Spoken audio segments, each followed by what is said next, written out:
Welcome to Miss Win Checking In, the space where creativity meets healing.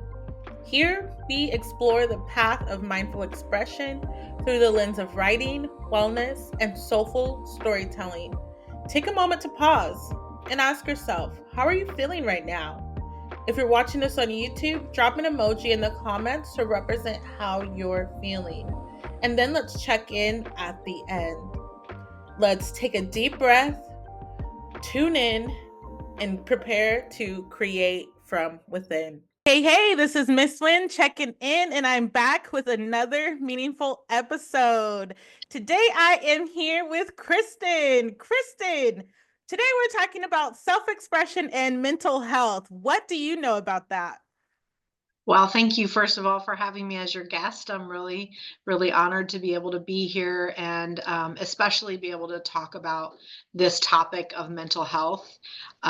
So, about 6 months ago, it'll be 6 months ago in 3 days, we sadly lost my oldest son to suicide. And he had been struggling with depression and anxiety, had some mental health challenges. And, we talk about self expression and being able to work through those hard things in your life that you're dealing with. And he really struggled with that. He really struggled with even opening up and talking to anybody about what was going on. None of us in our family knew that it was as bad as it truly was. So yes, he was 21. His name was Gavin, and he was an amazing son, an amazing brother and grandson. And he had so many gifts and talents, but like many people, we just don't always recognize the gifts and talents that we have, or sometimes we just for confidence and things like that, we don't even recognize that something that we're doing is a gift or talent. We just think, oh, it's not a big deal. um, so that's kind of the season that I've been in, with grieving and dealing with loss and parenting. I have three other children. I have a bonus daughter who is 20, will be 28, and she has a little 2-year-old. So I apologize if you hear footsteps up north. It's because we have little footsteps that are above me. I'm in the basement, and we do family dinner every day. So she's my oldest, and she was actually a student of mine. And she came back in our life a little over a year ago, and has been such a blessing. Like, God really knew that we were going to need this little nugget. He'll be 2 in April, to just fill the hole, of what loss creates, but he's so little, he doesn't know. So he's just a silly little 2-year-old self, and he just creates so much joy. And so then, and my oldest daughter, she had lost similar to my son. And so it was, parenting through that was also really hard, parenting for my other son who's 18 and my daughter who's 15, being able to kind of balance my own mental health. So one of the things that's helped me is to be creative. I'm an author, I'm a speaker. You and I were talking that I have my own podcast. I've kind of taken a break for a little bit from that, but I've always been someone who's always got a couple things up here. I got plates spinning, a couple books that are over here. And so, my personal mission statement, I don't know, do you have a personal mission statement, Miss Wynn? My personal mission statement. That's a good question. Not that I remember at the top of my head. No. Okay, well, I'm going to send you a download, and you can download free PDF. Okay. And it'll walk you through creating your own personal mission statement. And so I did that a number of years ago, probably 5 years ago during COVID. And my personal mission statement is to show up every day with authenticity, vulnerability, and listening to the hearts of others. And so that's what I want to bring to my grieving, right? Because I want to be authentic. I'm not special in grief. Like, it is as hard as this season is and as heavy as this is. there's so many other people that are hurting and have hard things that they're going through and deep traumatic loss. Mm, So but I want to be authentic in how I'm showing up on social media or talking to people in person, because I want people to know they're not alone. They're mm-hmm. not alone in their grief and their loss. Yeah. And do you think that by doing that, you're also kind of helping yourself? Like, does it bring you joy to help others, or do you think, because sometimes I was in a similar, not like that, but for example, my background is I started working with victims of domestic violence and sexual assault as a survivor Hmm. myself. And that Okay. was kind of my mission back then, is to work with them so that they know, one, that they're not alone, and two, what it looks like to survive after such a relationship, Yes. which many of them do not make it out. Yes. And I Sadly, found that's. that it brought me a lot of joy, but at the same time, I also repressed. I wasn't expressing myself because you can't, in that environment, you can't say, "Oh, I was there. I experienced what you're going through. I experienced all of that."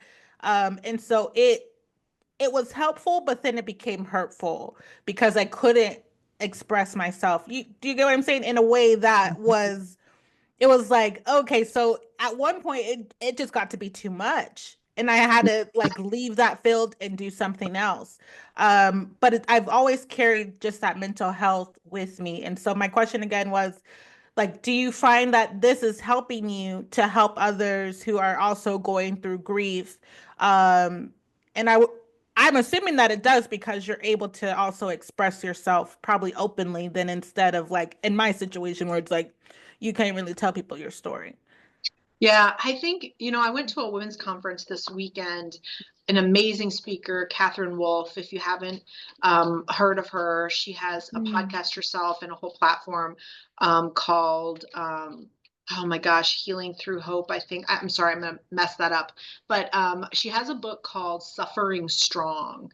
And mm, I haven't even started it yet. It's like on my stack. But mm, one of the things that she talked about this weekend, which I thought was really interesting, and I want to do a deeper dive in it, is that she talked about when we share our story, there's scientific research that backs that it actually changes the neuroplasticity of our brains. It wow. actually makes our brains be able to handle that grief. So one of the things that Mm, what I find is that, I've always been, my first book's called All the Things, right? So, and my podcast is called All the Things with Kristen Schindler. So I'm a product of what you shouldn't be doing. Like I was doing all the okay. things, okay, spinning all the plates. And so one of the things that grief has taught me is that I really have had to dial back with Mm, what I put out, or what the energy that I expand, because I don't have as much energy because things are raw. So what I do is I will, whereas before I might like do podcasting or something like that, I can't do things that I have to be obligated to do, at least in this season. I have to be really mm, mindful of healthy boundaries for my own mental health. And especially because I'm parenting others, right? So when you're parenting through grief, you have to like put your own grief in a box and put it on the shelf when, your child is dealing with whatever, or, mm-hmm. other situations come up. So what I found is I have to, when I'm writing, I write when it's on my heart, and I just put it out there. I don't like, I'm not saying I have to do this, this, this, this. Because when you overextend yourself, then you spiral. And then you Mm-hmm. just, whereas before you may have been able to, if you're just tired and you have like an over, scheduled schedule, that's different. But when you're grief tired and then you've overextended your physical health and your emotional health, then it just those little things that are like the grief waves that are going to come anyway, they become, instead of like little waves that you can kind of like tread water and get up, they just become like a tsunami, and then you just get sucked right back under. Mm, So I've had to be really careful about that, but sharing, you know um to be honest, like the first probably 2 to 3 months, it was actually easier for me to share, but not really because of a good thing. It was just that I was Mm. so numb. Like Okay. I could tell people what happened with our son, but it was almost like I was in a different, like I was like it was like an out of body experience. Like I was Mhm. sitting there talking to a friend and I would be like, I can't even believe these words are coming out of my mouth as I tell them the story of what happened Yeah. with our son, you know. So I think, for me, writing has always been, and I don't know if you feel the same way, like I'll go back and look at things I wrote and I'm like, man, who wrote that? Yeah. You know, Yeah. Like, did ooh, who's I? that girl? Yeah. Yeah, it's very Mhm. bizarre. It's like it taps into a different, part of your brain. And, Mhm. so for me right now, especially just being really real about how I'm feeling is helping me to process it. But the bigger thing that I didn't really think about is other people have reached out to me and said, please keep writing because I agree. Mhm. I lost my husband 10 years ago, or I Mhm. lost my mom 15 years ago. And, I never, like, your words resonate so much with how that loss that I feel. Mhm. And so that's something that I didn't think that that was going to be a thing, Mhm. because and this is another thing I think when you go back to talk about like giftedness and just like the gifts that God gives you, like for me, writing is just like breathing. And Mhm. so, and I'm sure it's probably like that for you. Yeah. So sometimes when someone will say, wow, I could never do that. And you're like, well, it's not really that big of a deal, you know, Mhm. but it's because when we're walking in our giftedness, it is like breathing. And that's Mhm. how we know that that's an ordained gift that we're supposed to share with others. Yeah. So I've just been really mindful of also just being mindful to, not share too much that it will compromise the privacy of my other children or, you know, Mhm. um, also like trigger people and make them feel, so I try to be kind of general in not going into like specific details, but just enough to share how my heart is feeling and put it Yeah. into words so that other people can know they're not alone in their hard seasons. Yeah, that's good. That's good because I find myself sometimes afraid to read people's trauma stories, because of that reason. I always thought that I would be that kind of author that shares the raw details because it was not good. And, I'm talking about my domestic violence story. And I'm like, even writing it down, I would have to put it down and it would be like, okay, this is actually too much for me. I can't imagine Yeah. like how this would be for someone reading it. How would my parents feel reading this thing that I just wrote down? And so it's taken me a long time to tell my own story in writing, which back to what you said is it's a gift, but writing trauma, man, it's hard. It's hard. It really becomes hard. And I'm like, okay, that's how I know when I'm talking about the things. Oh, that's easy. I can get lost and be in a whole nother world, just kind of get caught up and look up and 4 hours have gone by and I'm still working on this book and it's like, okay. But when it comes to like writing my story, it's like, ooh. And I think what you said is you don't have to say everything. And that's key. You don't have to say everything because you also want to keep, your family in mind. Definitely keep your reader in mind. And if it's hard for Mhm. you to write it, it's going to be hard for somebody to read it. So maybe, leave some things out. Even though you Yeah. want to express yourself, you don't have to say everything. Well, and I think too, like, I think what's hard is that I was talking to a friend of mine, and she lost her husband, and had his celebration of life 2 weeks before I lost my son. Wow. And yeah, and she and I are kind of in this same grief journey.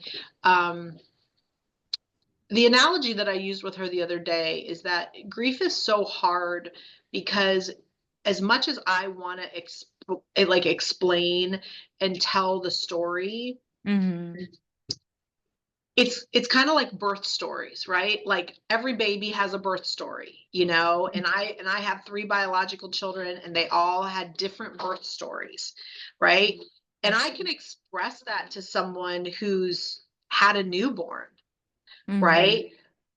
But if you've not had a newborn, it's not, it's, I could tell you it, but it's not going to resonate with you as much as you want to, you know? And Mm-hmm. the other day I said to her, because it's hard, like when you're going through grief, there's people that want to be there for you. And, you know, we don't learn how to grieve and support people Mm-hmm. in grief in this, in our Yeah. culture. It's just not a thing that Mm-hmm. that we're educated on.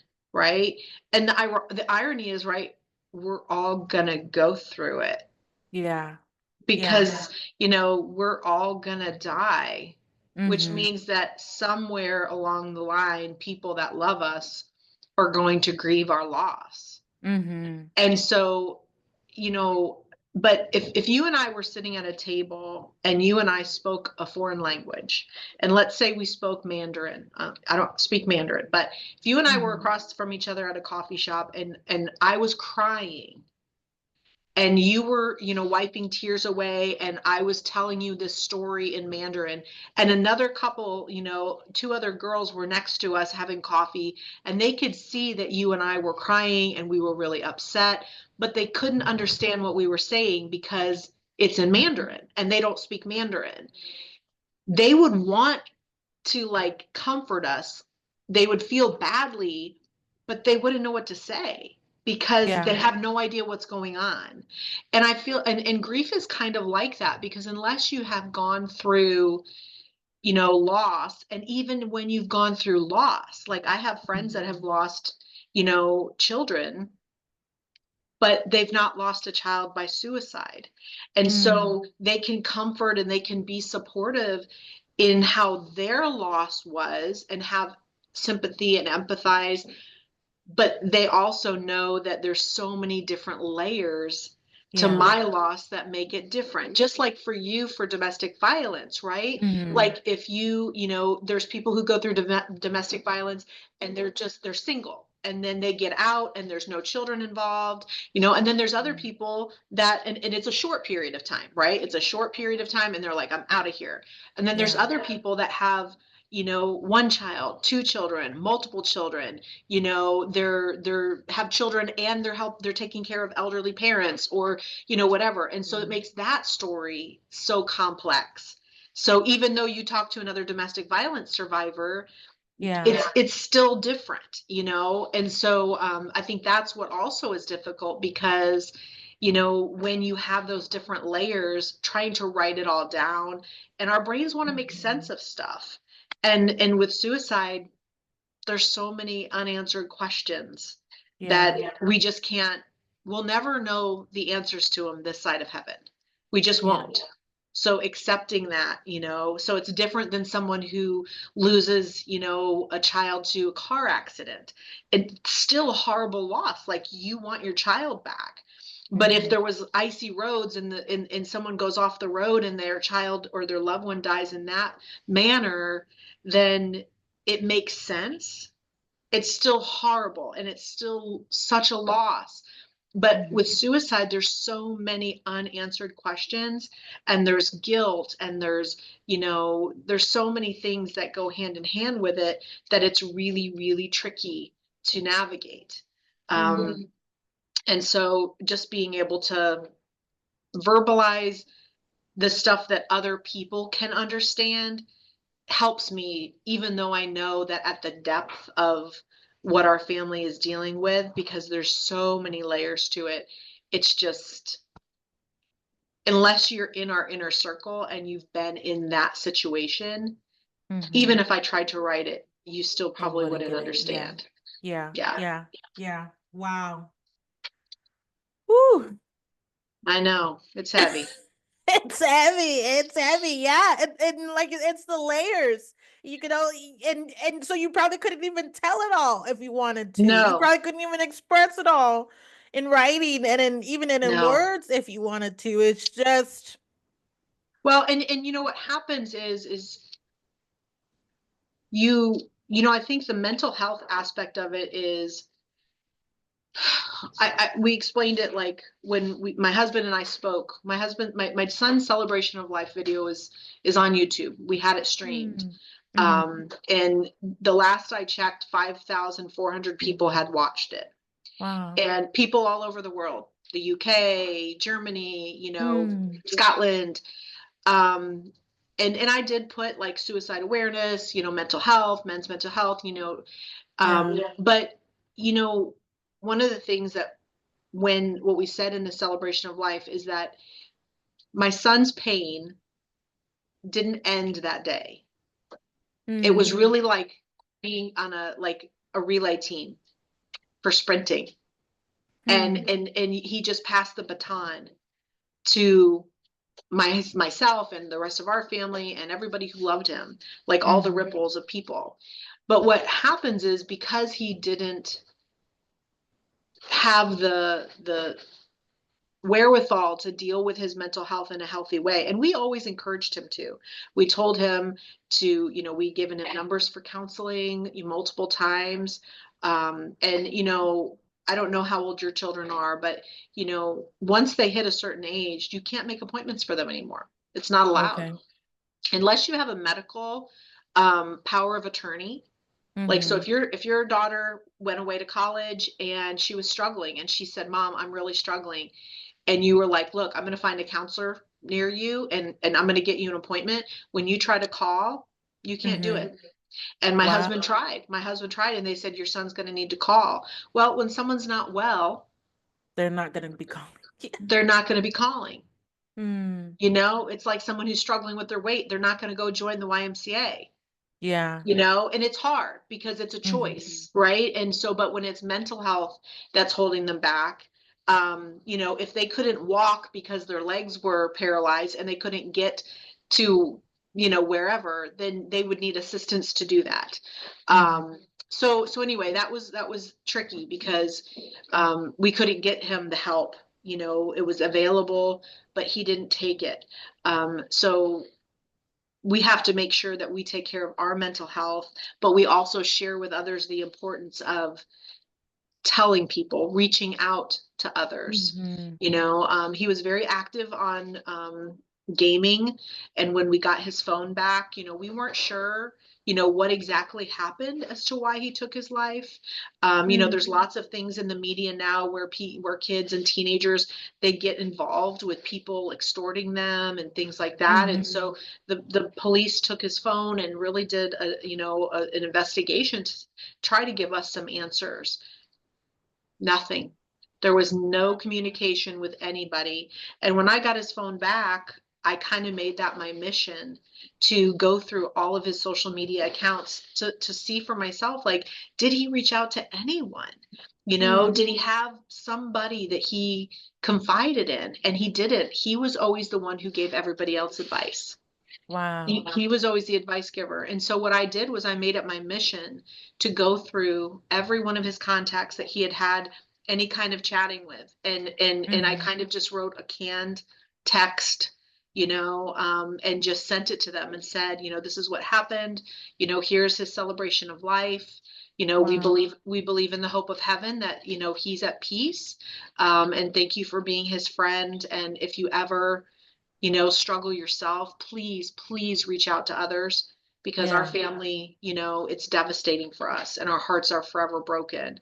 And I just Mm. felt like, if one of his friends, of the many that he had online or on all the different social media platforms, if one of them, either hears about the hope of heaven, and maybe that's not something that they've heard of, or that maybe it was a seed that was planted and maybe they've walked away from it, or Mm-hmm. if it gives them like a pause for, I really have been struggling. And here this mom reached out to me, and, I'm going to call my mom and tell them, I'm really struggling. Mm-hmm. And so, as a mom, we take care of everything, right? There's all the checklists. Yeah. So, I call it the business of death. Like, when someone dies, there's so Mm. many things you just have to do, that and I think for me, it's kind of helped, like, the grieving process, because part of your brain has to, like, rewire that they're not here. Mm-hmm. like, and that happens when anybody loses anybody. It's like you just feel like they're going to walk through the door, you Yeah. know? And so when you have to go through like all the documents or all the emails or communicating with people, and you have to say what happened over and over again, the Wow. school loans that you're trying to get forgiven, all of those things that you don't really think about, Mm-hmm. the gap insurance that you're trying to get taken care of. So I think when having to do all of those little things that weren't creative at all, Yeah. it helped me to kind of come out from the waves. And then Mm. because writing is therapeutic for me, then I was able to very slowly, I started with just a little poetry here and there with some of my posts, kind of like those little baby bites of grief, Yeah. getting it down. And like I said, I've had so many people that have been so kind and supportive and just said, please keep writing, and so here we are. Wow. Wow. Yeah, it's interesting that you said he was the advice giver. I was talking to my dad, I think this was last weekend, and he was talking about his own story. He said, "Yeah, he said at one point I wanted to end myself." I said, "Well, what happened?" He said, and my dad is love him down. Today at work, we both work at the same place. They had like a little surprise party for him. His birthday will be on Sunday. Oh, He'll be 65 years old. And he said, yeah, people look at me and I'm always that guy who I'm making everybody laugh. People can come to me. I'm a good guy. I'm a great guy. He has friends. He's 65 years old, still hangs out with middle school friends. Like, amazing person. I'm like, Dad, people love you. You're so full of love. He said, yeah, but he said at one point I didn't have anybody to call. He's like, who does the amazing person have to call when they're going through it? He's like, you want to maintain that image. I said, well, excuse my language, but fuck people. Like, when you need help, say something. Like, you can give, but what about yourself? What about receiving? And I said, Dad, I'm so grateful. He said, well, I had my mom and I had my sister. He said, I called my mom one day and told her, Mom, I am like, this is my last day here. And he said his mom and his sister came to his rescue, put him in like a facility. I don't know the proper name. I can't think of it right now, but he's like, he was in a facility for like a month or two. And he said after that, his will to live just, it was a 360 or 180 for him. And mhm. I'm like, well, Dad, but you're still that guy. I said, but who do you talk to now still? And he's like, well, I got people now that I can Yeah. talk to. He has at least one person. Chris Counts, love him down. Shout out to him. And he's like, I at least have one person that I know that I can talk to. And I'm like, oh man, that's good to hear. And he starts talking to me. Well, Aurelia, you're not too far from me. People love you. People love you down. Who do you have to talk to? And I'm like, my journal. No. My journal. He's like, well, you could talk to me. I don't want to talk to my parents. I said, but I appreciate it. He's like, but you can talk to me if ever. And just Yeah. having that conversation. But I think we need to have those conversations, especially with our strong friends, especially with the most lovable, the people that maintain that image of nothing's wrong, everything's great. And it's usually those people who are struggling the most. I have this book that will be out by the time this comes out. It's called Shut Up and Let Me Cry. Because I'm an encourager and I'm surrounded by a lot of encouraging people. When I'm going through it, the last thing I want to hear is encouragement, to be honest. What I want you to do is hush and let me experience my emotions for a minute. I'm resilient, so those that know me, I'm going to get through it. But in the moment, just shut your mouth, let me let me cry. And that's just being Yeah. direct, not to be offensive to people, but that's the title of my book because I found that it's uncomfortable. Like you said, we don't know. Sometimes we don't know how to deal with grieving people. It makes us uncomfortable. It makes our own emotions come up. And now we're having to deal with our own emotions plus theirs. It it can be tough. But I found that when I was in situations where I was grieving, it was those people who said, "Hey, I'm here for you," and just was quiet or grabbed my hand and just was quiet or waited for me to get done or get done crying and said, "Hey, can I just say something really quick. I remember I was at work not too long ago, and I just was so upset. I have family in Southern California, and I was just so worried about them with the fires. I'm at work, Mhm. just a mess. And one of my coworkers, she sat next to me and she said, "Are you okay?" I said, "I'm trying to keep it together, girl." She said, "It's okay to cry." And she gave me her hand and I just let it out. And I said, "Girl, this is Mm. unprofessional." She said, "Please just cry if you need to." She's like, "Please don't Yeah. even worry about it." And I said, "Okay." And then after I got done, she said, "It's gonna be okay." She said, "Have you talked to people?" I said, I have. They're okay. Da da da da. I said, "But to see the city where I was, born and raised, not too far from there," I said, Mm. "To see it up in flames was heartbreaking." And I said, Oh, "I'm so sorry." I said, absolutely. I didn't even want to talk that day to people at work just because I didn't feel like ha-haing and stuff. And so I'm just like, and I told her, I said, "I'm so grateful that you did not try to encourage me to, be strong, to be tough, and it's gonna be okay." Yeah, yeah, yeah, yeah, yeah. All that's good. But in that moment, she knew I just needed to cry, that I just needed to let it out. And so I said, "Man, I'm so grateful for that." So yeah, I wrote a whole book just on sometimes this is how you deal with people. Sometimes we want to encourage them. We want to say, "Hey, trust the process." We want to say it's going to get easier down the road. But sometimes those things are complete BS. And we just say that to put a band-aid on it. And Yeah. I said sometimes for me it would feel very dismissive. And sometimes I would be crying over maybe it didn't seem like that big of a deal, but at the same time, like, let me experience my emotions, whether to you it's a big deal or not. If I'm in tears, if I'm showing emotion, it's a big deal to me. And just understanding that, from Yeah. a witnessing standpoint. Absolutely. And I think the biggest thing I think for men too with mental health is that well, a couple of things. My son, when you talk about creativity, he was really good at photography. He was Mm. so good at photography.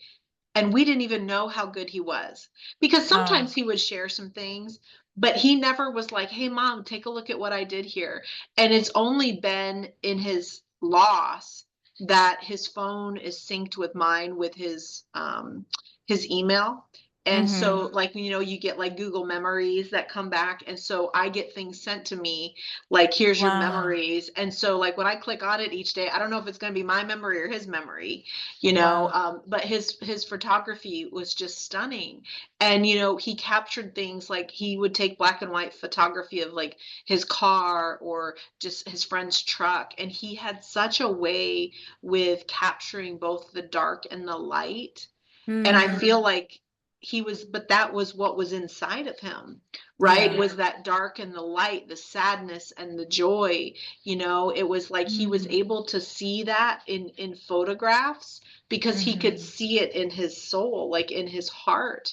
Um, but one of the things that I feel is important is that with men's mental health, especially, do you know who Jelly Roll is?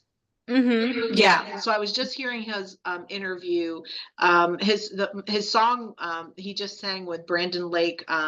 Brandon Lake's new song "Hard Fought Hallelujah" is like Okay. kind of my like it's on repeat right now. It's an amazing Mm. song about just going to hell and back, and Mm-hmm. so Jelly Roll was just with him at the Grand Ole Opry, and they sang it together. But I was listening to Wow. Jelly Roll's interview with Kelly Clarkson not too long ago, and I don't really watch Kelly Clarkson, and I haven't ever been a huge Jelly Roll fan, but he has a song that says "It's okay to not be okay." Mm-hmm. And he talks about how he used to be like a horrible person. And he was like mean and hateful and just like not approachable. And his whole, personality changed. And his superpower now is his vulnerability. Mm. And I think for men, that's like the opposite of what Yeah. we say. And so, we talked about that in Gavin's celebration of life. Like, was that, the world tells us all these lies. They tell us as women that we should be able to do all the things and that we can, Mm. be everything and be a mom and do all this kind of stuff. And I write about this in my book. It's a lie because we Mm. cannot. There are all those plates that we're spinning, some of them are going to drop. And Yeah. when some of them drop, they're not going to be able to be glued back together. Mhm. They're like relationships that break and fall apart, or we lose, and we didn't have intentional relationships with them, and we can't go Mhm. back and fix that, you Mhm. know. But the lie that, that my son believed was that you get to a certain age and you can't, be silly anymore, or you have to be this tough guy who's got it all together. He Mhm. used to say to me, Mom, I just have to figure stuff out by myself. I can't, and it's like, no, like you need to have trusted advisors. You need to have wise people that are giving you wise counsel. And, everybody has to have those. I work with business Yeah. owners. I'm a business broker. And one of the things we do when I Mm. help business owners is, who are your trusted advisors? Who's your accountant? Who's your lawyer? Mhm. Who's your tax advisor? Who are all Mhm. these people that are helping you, to run your business and run it well? Mhm. You can't do all those things as a business owner. And if you Yeah. try, you're going to be exhausted, and something, you're going to get sick. Something's going to happen, Yeah. and but it's the lie that the world tells us, and it tells young men especially, so it is hard, but it's kind of like the mission that Mhm. our family has is moving forward. And I think that's another thing, like going through grief, you have a choice. And I just wrote about this day before yesterday, is that you have a choice when you have gone through profound and traumatic loss like we have, because every day you are faced with somebody saying something that they don't mean, they don't even think about it, and it's triggering. Mhm. And you have to decide, at least for me, I'm like, okay, this is going to be my forever now. Mm. I remember at Christmas time, it was like I went to a Christmas party. It was the first thing I had gone to, like, without my family with me. And it was with all these Mm. women that I know, some of them, but I didn't know all of them. Some of them knew my story, and they were just like, we're so glad you're here. I had one lady that was like, "Oh, how do you know Tina?" And I was like, "Oh, well, Tina and my daughter, they went to school together." And she's like, Mhm. "Oh, that's nice. So, and how old's your daughter?" And so I told her, and she's like, "So, do you have any other kids?" And it's like, it's like, what do you say? Yeah. But this is my new normal, right? Mhm. This is now, I have a choice of what do I say. Mhm. And I was talking to my other son, and he's like, it's simple. You just say you have two daughters and two sons, and that's it. Like, you don't need to say anything more. Yeah. And I'm like, yes, that's true, but I don't know, as a believer, when you lose somebody, it's like you start living in you start living in two worlds, right? Mm. We live here with all these things that we're distracted by. But as a believer, if I believe that my son is in heaven, which I do, Mhm. then really that's the goal that we're all headed to, right? That's the finish line. Mm. So if I ignore that, then am I really doing justice to my son's story and his legacy? So I've Mhm. decided to say I have 4 children. My oldest son lives in heaven, and then I Mm. have my older daughter, and then I have, whatever. Because that does two things, right? Mhm. It lets somebody know that we've suffered loss. Yeah. And if they too have suffered loss, then there's an ability for connection there. Mhm. It also can shut people down if they don't want to ask other questions that they normally would, kind of gives them a little chance to kind of check what they would ask. Because we all say stuff that we're like, oh, I shouldn't have said that, get our foot in our mouth kind of thing. But it also opens the door for the discussion about believing, because I cannot imagine, and I know people do it every day, But I cannot imagine having gone through what we've gone through and walked through what we've walked through if we didn't have the hope of heaven. Mm. I can't imagine. Like our community, our support system, our church, I mean, even like just the way that gentle carrying of helping us, it really did help us to grieve in a healthy way, Mm. versus grieving in a dysfunctional way. And, Mm-hmm. they were our trusted advisors that kind of like walked beside us and, let us cry, and I want to go back to something that you said. So I have this friend and she's a grief coach. And I went to a grief workshop a couple months ago, and she doesn't hand people tissues when they're crying. Mm. And I never would have thought about it before. But she Yeah. says, and she told us that when we got to the grief retreat. She's like, look, couple ground rules, like cry away. Here's the tissues. There's like 5 boxes of them on the table. But she's like, I'm never going to hand you a tissue, Mm-hmm. because what it is it's, here's this tissue, dry your eyes, stop crying. Yeah. Yeah.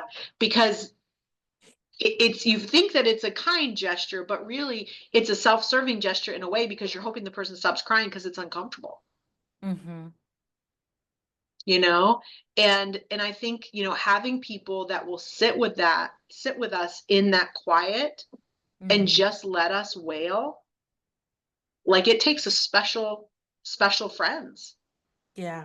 And sometimes it's not even friends. Sometimes it's people that maybe we were connected with a long time ago, and God brings them back in our lives because they can be that friend in the hard.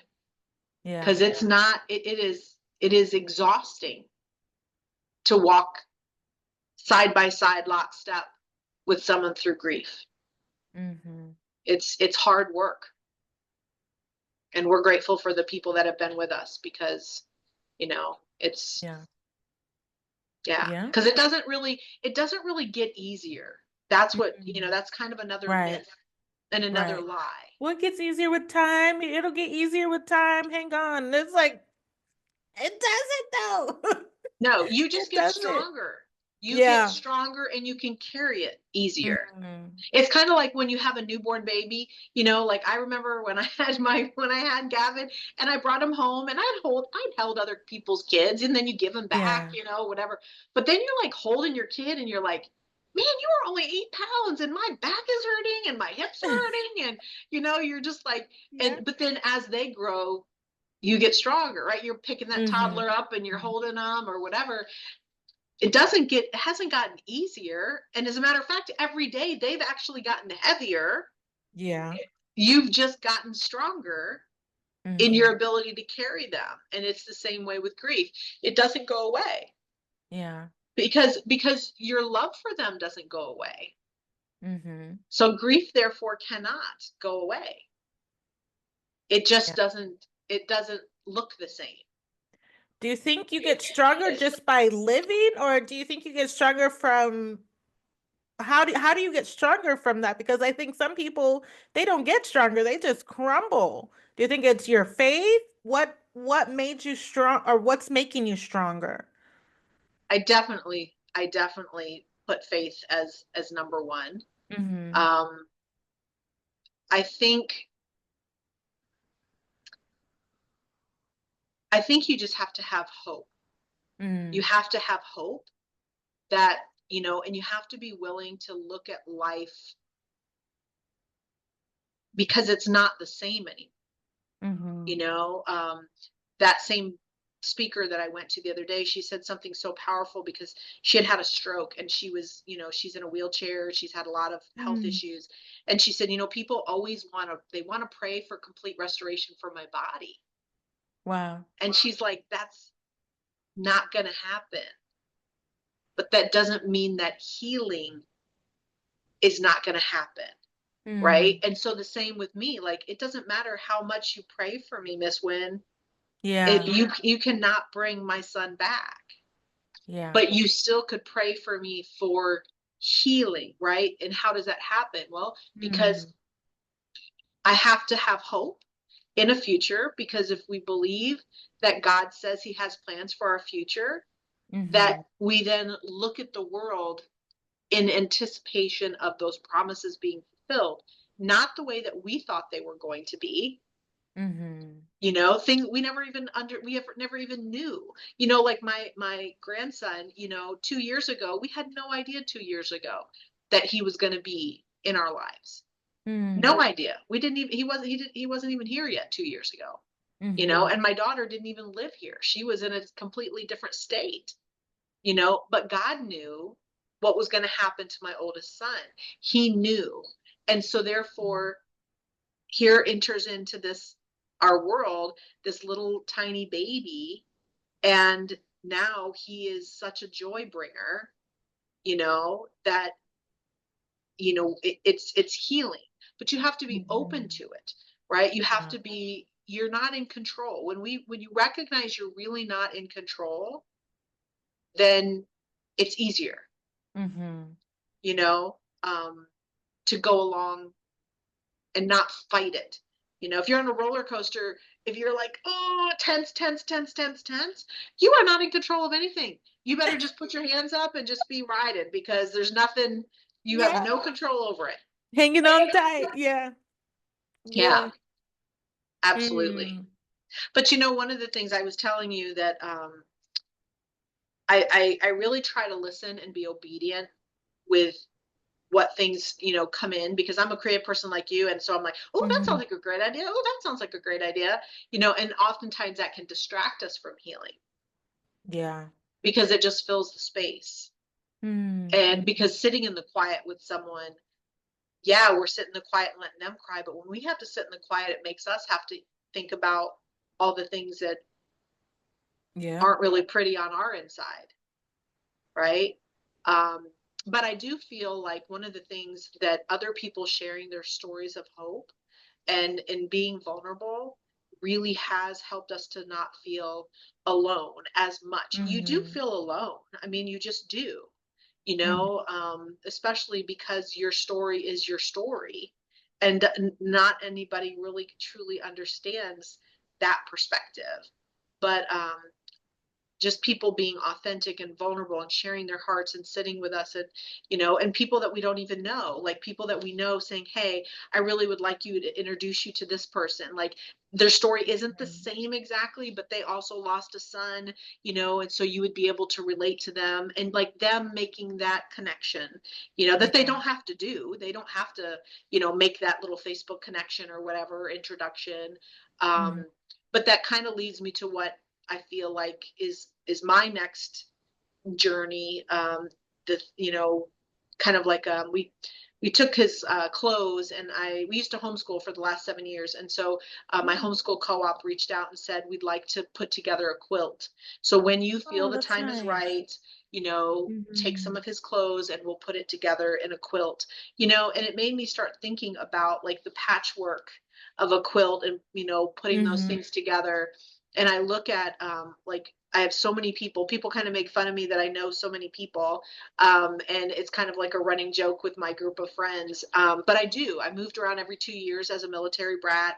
I lived in Okay. Northern California. I went to high school there. I have best Okay. friends that live Cool. there. And when you move every 2 years, you have to be vulnerable to meet people, or you're just going to Yeah. be on the out, By you're going to be an yourself. outsider, and so, but one of the things that, I thought about was I know so many people, even the person that connected you and I together. I know Yeah. so many women who have been through hard things, and Mhm. they've shared their story with me over the years of Mm. their hard. And hope is what got them through. Hope Yeah. and support and encouragement. And so, one of the realizations that we have when we go through whatever trauma we're going through, we can put the spotlight on us and be poor me, poor me, poor me. Mhm. But when we recognize that our trauma and our hurt and our sorrow is what really connects us with other people who are so different from us, we have nothing else in common with them. Yeah. But the fact that I lost my son and they lost their son, that right there, I don't care how much money I make or they make or where we live or what our houses look like or if we go to Yeah. church or we don't go to church or nothing. Mhm. Like another mother who has a son who took his life, Yeah. we are now sisters in suffering, and that's just the way it works. Mm. Mhm. Right. And so one of the projects that I'm starting to work on, which, will be kind of when this is released, will be, kind of going through those steps on a broader Yeah. scale, is to bring together the women in my life who have been like a patchwork tapestry for many, many years, Mm. and have them share their story of how hope helped them through those Yeah. hard times so that we can share that book with others so that they have kind of like that roadmap, that beacon, and Mhm. and so then we have all these women sharing all of their, tough times, that then other people don't feel so alone, Yeah. and they can say, oh wow, chapter 14, that person went through domestic violence and I went Mhm. through that and I haven't told anybody. Maybe it was Yeah. something they went through in college and they were like, I never shared that with anybody, Mhm. so that's kind of a project that, I'm going to work on. And I'm excited about it because I'm excited to help other people to get Mhm. their voices out there in that, collaborative process. And so I'm just going to be obedient in the process. And my dad, who I'm very close to, he's who edited my book, All the Wow. Things. And he always gives me a little bit of razzing because he didn't edit my second book, which is my children's book. And he's like, "Oh, Okay. I guess you didn't need my You help didn't on need his that help one." no And more. I was like, "Okay." So I called him today. I said, he's like, "Oh, so you want my editor in chief role back in?" And I was like, "Instated." And he's like, "Well, we'll Yes. have to talk about salary." And I was like, "I'll Oh. pay you in golf gift cards." Yeah. Yeah, Oh, that's beautiful. Oh my God. yeah. Oh, look, this has been such a meaningful conversation. I'm sure we could go on and on. But as we bring it to a close, is there anything else that you would like to say? Anything else that you would like to leave the audience with? Oh, there's so many nuggets. I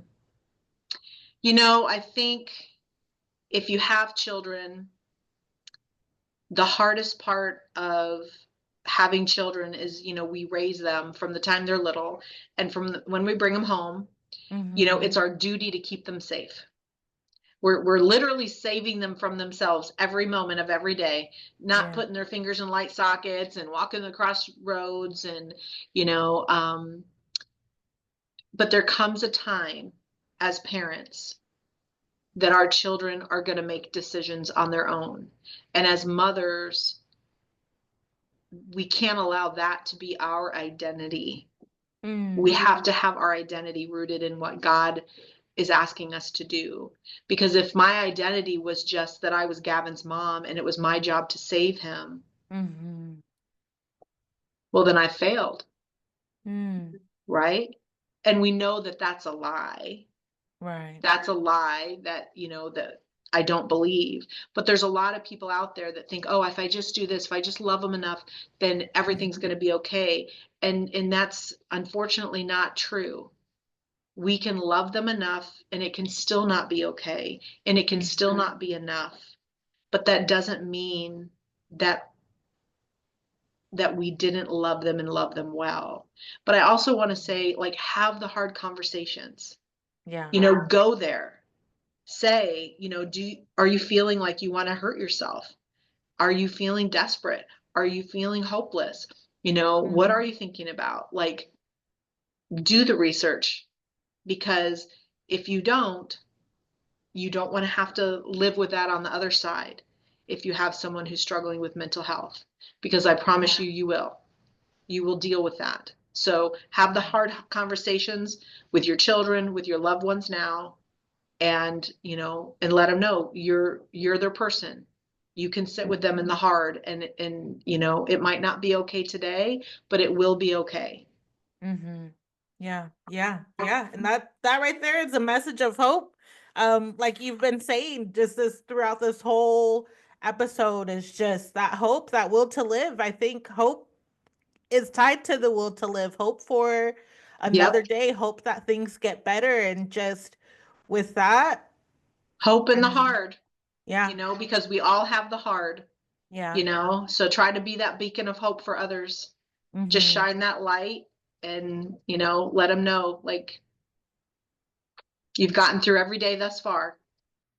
That's it for today's check in. If this episode resonated with you, share it with a friend, hit that subscribe or follow button, and let's keep growing together. Hey, and if you're tuning in on YouTube, drop your after emoji in the comments and tell me what shifted for you. I'll see you next time on Miss Win Checking In, where creativity is a pathway to wellness.